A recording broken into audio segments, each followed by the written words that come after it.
Parkland. Mr. Speaker, yesterday in response to repeated questions about what documents would be available for the inquiry into the use of the Emergencies Act, the Minister of Emergency Preparedness indicated that documents covered by privilege, such as the advice of the Justice Department to Cabinet, would not be disclosed. The measures used by this government represent the most significant infringement on the civil liberties of Canadians in a generation. Canadians deserve full transparency. Will they disclose their internal analysis that showed they met the threshold for the Emergencies Act and the Justice Department's private opinion, or are they just going to keep hiding this information from Canadians? The Honourable Minister of Public Safety. When the illegal blockades forced borders to close, businesses to shut, workers to be laid off, it was Canadians who paid the biggest price. It was only after we got advice from law enforcement that we invoked the Emergencies Act. It was necessary and it worked.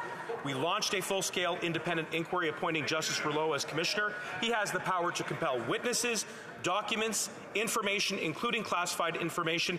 Mr. Speaker, we look forward to cooperating with the inquiry to foster transparency, accountability, and incorporating lessons learned so that this never happens again. Thank you. The Honourable Member for Sturgeon River Parkland.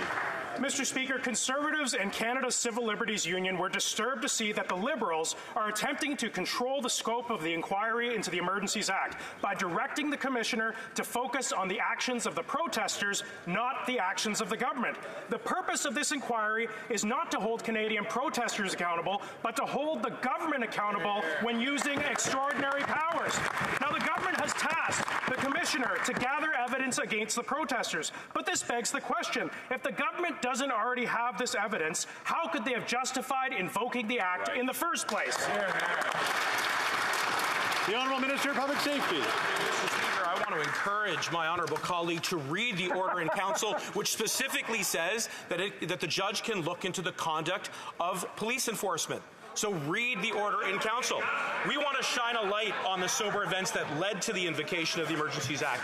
I would encourage my colleague to recall that businesses were shut down, that workers were laid off, that residents were terrorized in their own homes, Mr. Speaker. We embrace this inquiry. It's an important hallmark of our democracy, and we look forward to cooperating with the judge. Thank you.